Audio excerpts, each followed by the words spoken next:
Meron pong electricity yung ating property mga kaparmlat at sementado po yung ating barangay road. Ito po yung kalsada mga kaparmlat. Mula dito ay nasa 30 meters lamang ang ating distansya.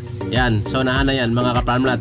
At 1 million lamang yung kanyang price, very negotiable mga kaparmlat. Ganun po kamura. You are watching Realty Philippines TV. Please don't forget to subscribe. Diyan tayo galing kanina sa Barangay Road mga kaparmlat. At ang good news nito mga kababayan ay mayroon na po siyang barbed wire. May mga boundaries na po ito. At ang kagandahan pang isa mga kaparmlat ay dalawang bahay po yung kasama sa bintahan nitong property. Okay? Diyan po sa unahan ay pwede ho tayo maglagay ng maliit po na figure mga kaparmlat. At yung bahay po ay simentado. Hindi lang po tayo makakapasok ngayon mga kababayan dahil po may mga tao po dyan na gumagawa mga kaparmlat. Yan, malawak po mga kaparmlat. Yung floor area nito siguro po ay nasa 70 square meters yung kanyang floor area.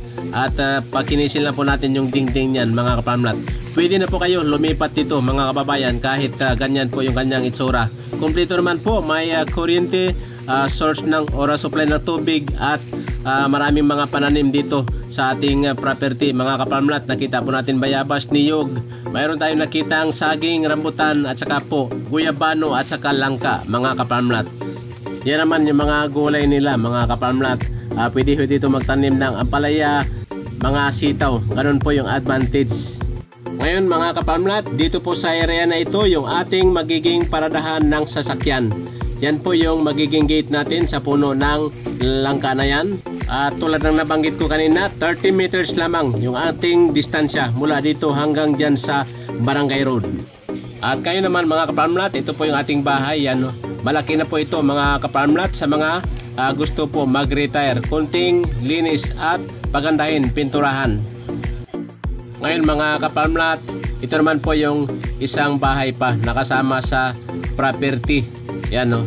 Ayusin lang natin yung mga bubong dito at pagandahin po yung dingding mga kaparmlat. Magsisilbing bahay ito at pwede ho lagyan ng mga gamit, budiga at saka po yung mga feeds kung gusto nyo maglagay dito ng figure at saka po livestock, yung mga manok, pato at iba pang mga hayop mga kaparmlat. Ganun po.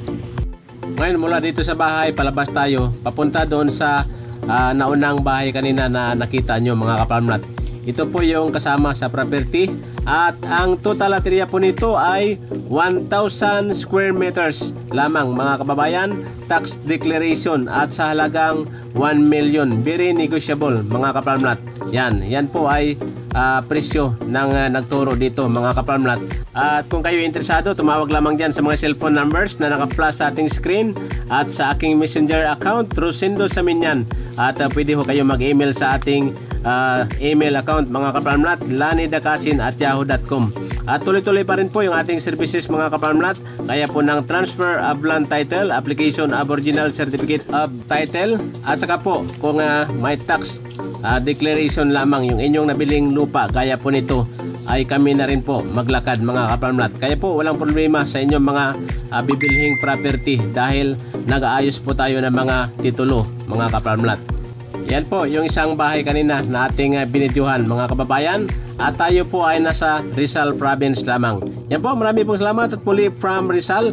Ako ang inyong kaparmlat, Rosendo Saminyan. Kayo po ay nakikinig at nanonood dito sa inyong #1 Real Estate Referral Channel, Realty Philippines TV. Mabuhay tayong mga Pilipino.